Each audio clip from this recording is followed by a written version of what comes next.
Everyone who meets Sarah says the same thing. She's so nice. She remembers birthdays, brings coffee for her coworkers, and will drop everything to help a friend move. When she started dating Mark, she was the one who always compromised. She went to his favorite restaurants, watched his favorite shows, adjusted her schedule to fit his. At first, it looked like the perfect relationship. Calm, giving, no drama. But a few years in, Mark started to notice something strange. Sarah snapped at tiny things. She gave him the silent treatment for days. She made comments like, "After everything I do for you, you can't even do this one thing?" She would say, "It's fine, don't worry about it," but her eyes went cold. The kindest person in the room had become the person he dreaded coming home to. How does that happen? How does someone who is genuinely kind slowly become toxic inside a relationship? The answer isn't that kind people are secretly bad. It's that kindness, when mixed with fear, insecurity, unresolved wounds, and a lack of boundaries, can twist into something dark. That same person who never wants to hurt anyone can end up hurting the people they love the most through guilt, control, victimhood, and emotional manipulation, often without even realizing it. Let us start from the beginning. What do we usually mean when we say someone is kind? Sometimes we mean they're empathetic, thoughtful, emotionally aware. But very often, we are actually describing something more complicated. A people pleaser, a conflict avoider, someone who puts others first, even when it quietly kills them. These are the people who learned very early in life that the safest way to be loved is to be useful, easy, agreeable, low maintenance. They were the good child, the mediator, the peacemaker, the one who made sure everyone else was okay. On the surface, that looks like pure kindness. Inside, though, a pattern is forming. My needs are dangerous. My feelings are inconvenient. If I want love, I should disappear a little. Then they enter a relationship. At first, their kindness feels like a blessing. They are patient. They forgive easily. They adapt to their partner's preferences. They let things go. They tell themselves, it's not a big deal. Every time a boundary is crossed, they rarely complain.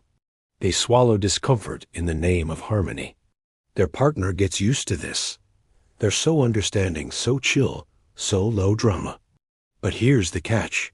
Their needs didn't disappear. They just went underground. Every time they say yes when they mean no, a tiny piece of resentment gets stored away. Every time they stay quiet to avoid conflict, a little piece of self-respect erodes. Every time they prioritize the relationship over their own well-being, pressure builds. And because they see themselves as the kind one, they don't know how to express anger in a healthy way. So it leaks out sideways. This is where kindness begins to turn toxic. You might see it in the form of scorekeeping. They start remembering every sacrifice, every compromise, every time they bent over backward. They may not say it at first, but they are building a silent spreadsheet in their head. All the things they've done for you, all the times you didn't show up in the same way. And then one day, during an argument, the spreadsheet comes out. Do you know how much I've done for you? Do you know what I've given up? I always support you, and you can't even do this for me. The love that once felt unconditional now feels like a bill that's come due, or it shows up as martyrdom. They insist, it's okay, I'll handle it, but their tone is heavy, loaded. They insist on taking on all the emotional labor, all the responsibility, all the compromise, but underneath, they're quietly thinking, you should see what I'm doing. You should realize how much you owe me. They don't ask directly for what they want. They expect you to guess. When you don't, you become selfish, ungrateful, inconsiderate. Another way kindness becomes toxic is through guilt. A kind person who doesn't know how to set boundaries in a direct way may use guilt as their language. They may say things like, I just thought you'd want to spend time with me, but it's fine. Or, don't worry, I'm used to people not caring. They're not screaming, they're not insulting you, but you walk away feeling small, bad, trapped. You start doing things not because you want to, but because you're afraid of disappointing them. It starts to feel less like love and more like emotional blackmail. Then there's the fawn and flip pattern. At first, they fawn. They make you the center of their world, do everything for you, agree with almost everything. But over time, because their identity is built around being the good one, they become extremely sensitive to feeling unappreciated. A small criticism can feel like a betrayal. A moment of you needing space can feel like abandonment. They may suddenly flip from overly accommodating to cold, distant, or explosively emotional. You're left confused. How did we get from everything is fine to this meltdown? It's important to understand that many of these patterns don't come from malice. They come from survival. A lot of kind people grew up in environments where being honest about their feelings wasn't as safe. Maybe their parents punished them for speaking up. Maybe they were only praised when they were helpful and quiet.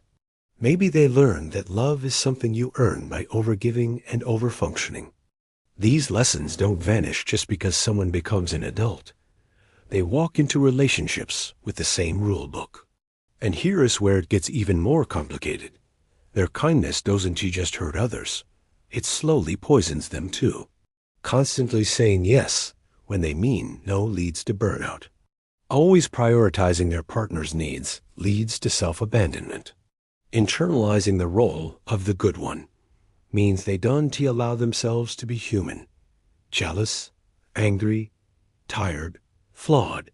So their kindness becomes a cage.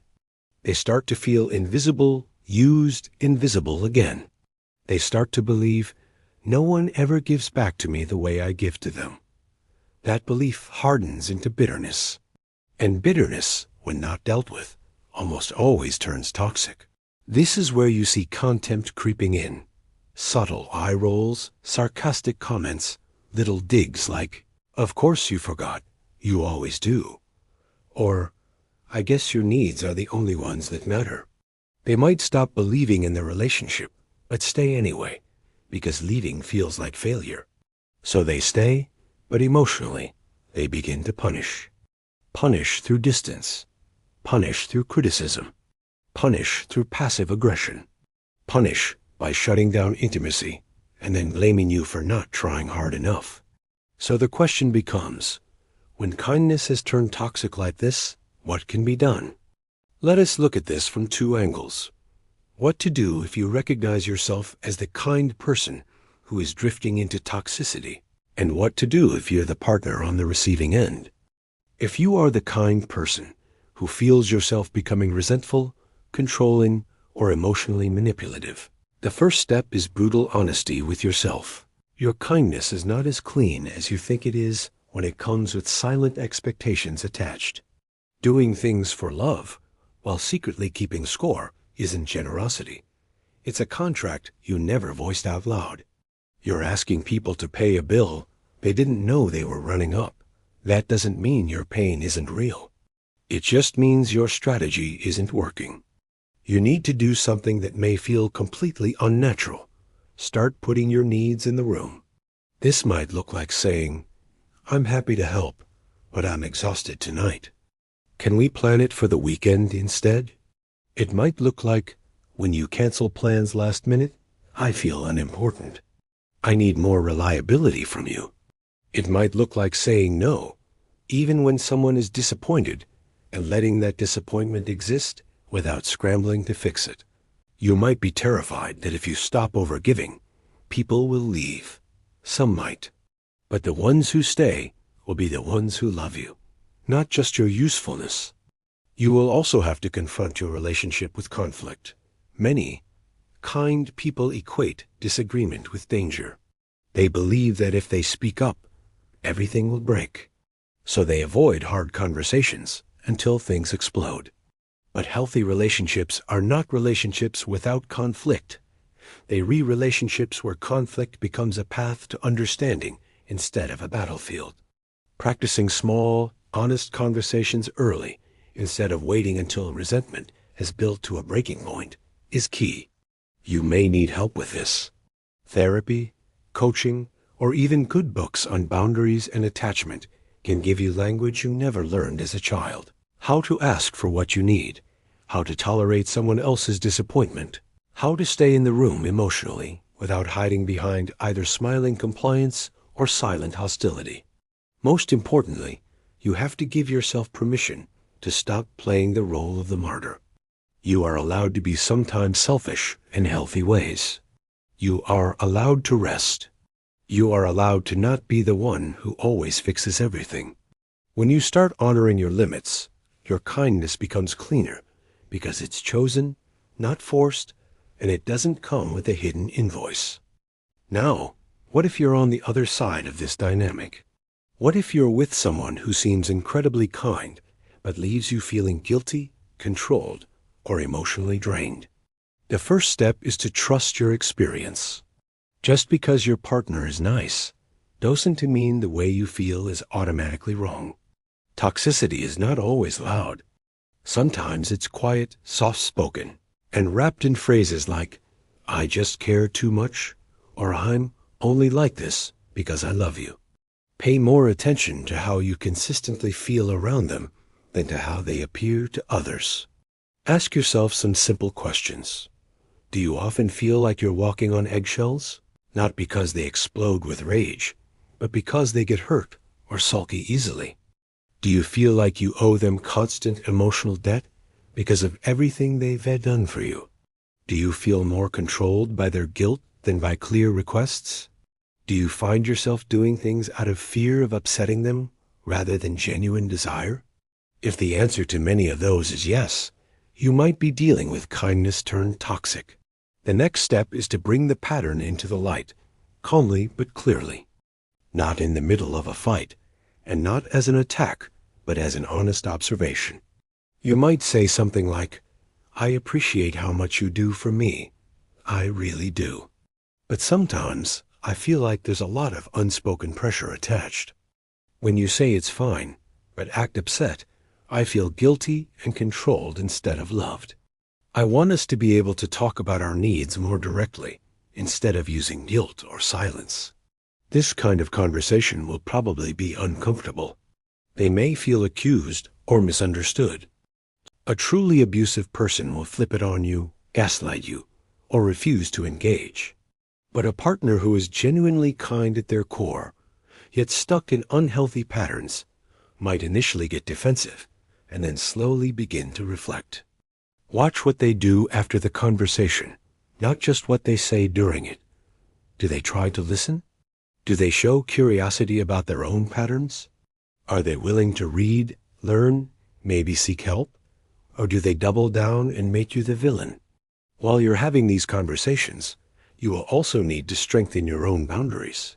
If your partner uses guilt to get their way, practice not folding immediately.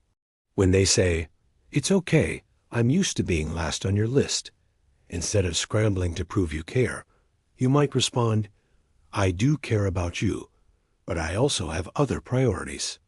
If something bothers you, I'd rather you tell me directly than hint at it." If they give you the silent treatment, resist the urge to chase them endlessly. You can say, "We can talk when you're ready, but I won't beg just to ease your mood." This pattern isn't healthy for either of us. Strong boundaries do two things. They protect you, and they act as a mirror. They show the other person where their behavior stops working. Some people, when faced with that mirror, will grow. Others will break it and blame you for the glass on the floor. If your partner is willing to grow, you can move from a toxic dynamic towards something healthier. This might involve both of you learning new communication habits, expressing needs early instead of storing resentment, checking assumptions instead of mind reading, giving and receiving no without punishment. It might involve consciously resetting the balance of effort in the relationship, making sure that care goes both ways and that neither person is over-functioning. But there is another possibility you have to be honest about with yourself. Sometimes the kind person isn't ready to change.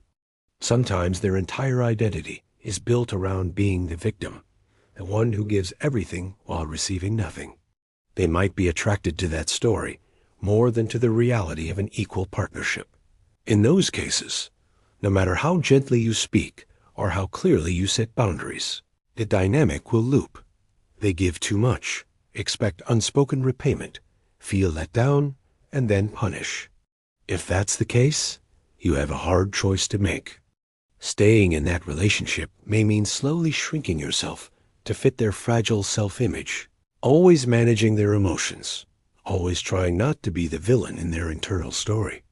Leaving may feel cruel, especially because they're such a good person.